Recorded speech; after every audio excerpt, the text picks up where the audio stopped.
நண்பர்கள் அனைவருக்கும் வணக்கம். நீங்கள் சிவா அண்ணாவோட சிவா மீடியா பார்க்குறவங்களா இருந்தாலும், வீரப்பனை பற்றின பதிவுகளை பார்க்குறவங்களா இருந்தாலும் இந்த இடங்களை நீங்கள் தெரிஞ்சுக்கலாம்.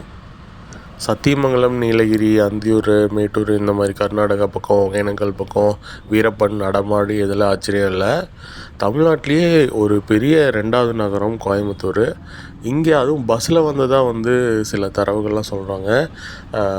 சைலேந்திர பாபு சார், விஜயகுமார் சார், சிவா அண்ணா எல்லாருமே சொல்கிறாங்க. ஒரு முறை வீரப்பன் சத்தியமங்கலத்திலேருந்து ஐயப்ப பக்தர் மாதிரி வேடமிட்டுட்டு இங்கே மதுக்கரை பஸ் ஸ்டாண்டில் இறங்கி காட்டுக்குள்ளே போனார் அப்படின்ட்டு. அதனால தான் இந்த மதுக்கரை வனப்பகுதியை உங்களுக்கு காமிக்கலாம் அப்படின்னு வந்திருக்கேன். கோயம்புத்தூர்லேருந்து தெற்கு பக்கமாக உக்கடத்துலேருந்து குனியமுத்தூர் பாலக்காடு சாலை தாண்டுனா இந்த மதுக்கரை வந்துடும். இது சேலம் கொச்சின் பைபாஸுக்கு ஒரு 2-3 கிலோமீட்டர் முன்னாடியே இந்த இடம் வந்துடும். இப்போவே நம்ம காட்டுக்குள்ளே வந்துட்டோம். அதாவது லெஃப்ட் சைடு இருக்கிறது இந்த சிமெண்ட் ஃபேக்ட்ரியோட மைன்ஸு, ரைட் சைடு இருக்கிறது இந்த வனப்பகுதி. இந்த வனத்துக்குள்ளே தான் இந்த சாலையை போட்டிருக்காங்க. இப்போது இந்த ரைட் சைடு எங்கே ஏறினாலும் இந்த மலை வழியாக பயணித்து இந்த மேற்கு தொடர்ச்சி மலை இந்த பக்கம் முடிகிற இடத்துக்கும் கிழக்கு குன்றுகள் அப்படியே போயிட்டே இருக்கும். இங்கே ஏறுனா வீரப்பனோட ஊர் செங்கப்பாடிக்கே போகலாம். இங்கே யானைகள் கடக்கும் பகுதின்னு சாலையோரத்தில் பலகையெல்லாம் வச்சுருக்காங்க. எப்போவாவது இங்கே யானைகள் சாலையை கடக்கும், அடிக்கடி கிடக்காது. இது ரொம்ப பிஸியான ஒரு ரோடு. எப்போவுமே வாகன போக்குவரத்து இருந்துகிட்டே தான் இருக்கும்.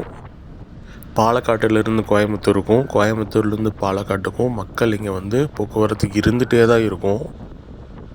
பாலக்காட்டிலேருந்து வியாபாரிகள் உக்கடம் சந்தைக்கும், உக்கடம் அந்த மார்க்கெட்டுக்கும், பிளாஸ்டிக் பொருட்கள் வாங்குறதுக்கும், முக்கியமாக இண்டஸ்ட்ரியல் அந்த ரா மெட்டீரியல் வாங்குறதுக்கு இங்கே போயிட்டு தான் இருப்பாங்க. அதனால் விலங்குகள் இங்கே அவ்வளோவா வெளியே வர்றது கிடையாது.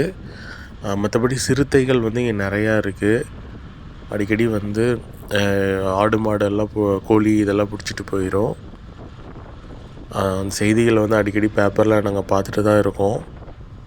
இது மதுக்கரை குவாரி ஆஃபீஸ் ஸ்டாப்பிங்கு. இங்கே ஒரு குவாரி இருந்ததால் இங்கே ஒரு குவாரிக்கு ஒரு ஆஃபீஸ் இருந்தது, இப்போ அது இல்லை.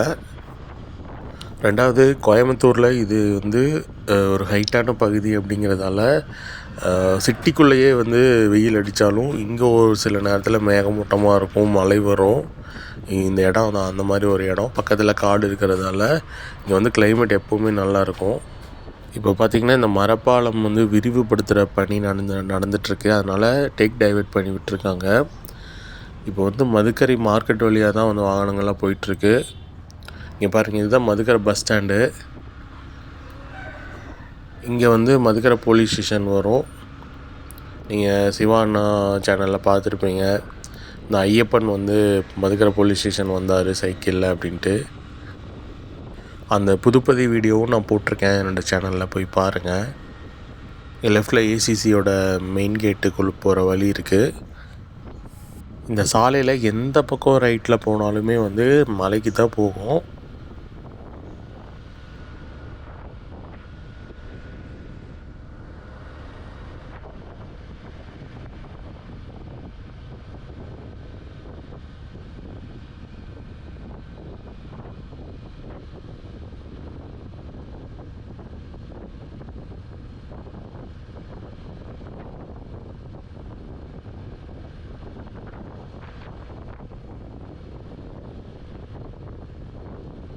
இங்கே லெஃப்ட் சைடு பார்த்திங்கன்னா ஆர்மி கேம்ப் ஒன்று இருக்குது.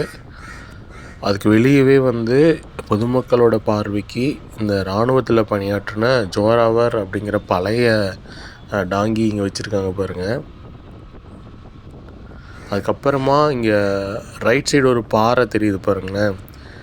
இந்த பாறை இந்த மலையோட போய் கனெக்ட் ஆகுது. இங்கேருந்து பார்த்தா இது ஒரு வட்டப்பாறை மாதிரி சின்னதாக தெரியும். ஆனால் இது நீளமாக போயிட்டே இருக்கும். அது எங்கே போய் முடியுதுன்னு இந்த வீடியோவை கடைசியில் காமிக்கிறேன் பாருங்கள். இந்த பாறையில் ஏறினாலும் மலைக்கு போயிடலாம். இப்போது நம்ம மரப்பாலம் கிட்ட வந்துட்டோம்.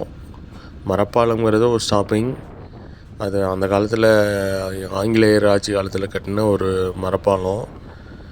அதனால் இந்த ஊருக்கே மரப்பாலம்னு பேர் வந்துருச்சு. இங்கே தர்மலிங்கேஸ்வரர் மலை இருக்குது. இந்த மலையோட கடைசி ஒரு குன்று. இந்த மலையில் சிவன் கோவில் ஒன்று இருக்குது, ரொம்பவே ஃபேமஸானது.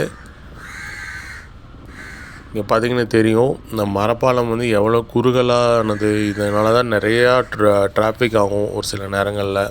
இந்த பக்கம் ஒரு 1 கிலோமீட்டருக்கு நிற்கும், அந்த பக்கம் ஒரு 1.5 கிலோமீட்டருக்கு நிற்கும். ஒரு நேரத்தில் ஒரு பெரிய பஸ் தான் போக முடியும். அதனால் இங்கே டேக் டைவர்ட் பண்ணி விட்ருக்காங்க.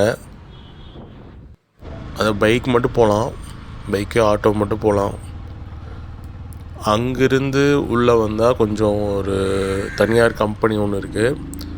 அந்த வழியாக வந்தால் தான் இந்த மலையோட அப்படியே அந்த ஃபுல்லாக இந்த பாதை வந்து தெரியும்.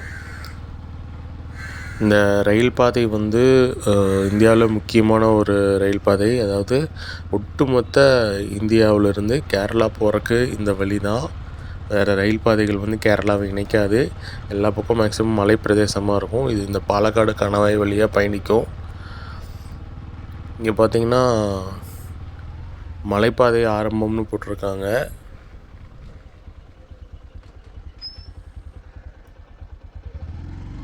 சாட் பிகைன்ஸ் அப்படின்னு எழுதியிருக்காங்க.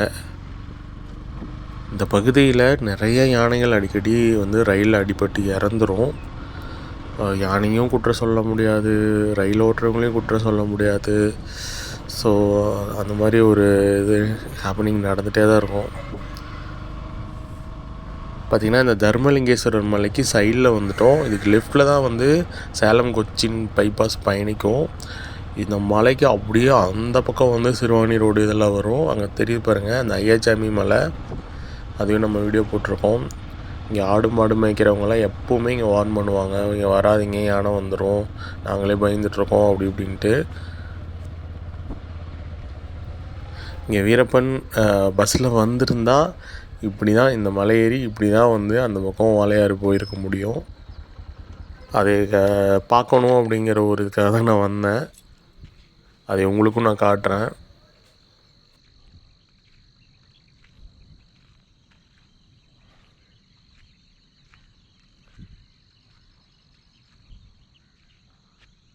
இந்த தர்மலிங்கேஸ்வரர் மலை வந்து ஒவ்வொரு பௌர்ணமிக்கும் கிரிவலம் சுற்ற அலோ பண்ணுவாங்க. நம்ம பார்த்திங்கன்னா இதில் போய் அப்படி சுற்றி வர்ற மாதிரி இருக்கும். நான் அந்த வீடியோ கூட போட்டிருக்கேன். அந்த பாறை பாருங்கள், அந்த மொட்டை பாறை இங்கே ஆரம்பித்து அது வரைக்கும் வந்திருக்கு. கிட்டத்தட்ட ஒரு 1.5 கிலோமீட்டர் இருக்கும். இது எல்லாமே கோயம்புத்தூரோட மேற்கு பக்கம். கோயம்புத்தூரே தமிழ்நாட்டோட மேற்கில் தான் இருக்குது, ஒரு ஓரத்தில் இருக்குது, மேற்கு தொடர்ச்சி மலைக்கு பக்கத்தில்.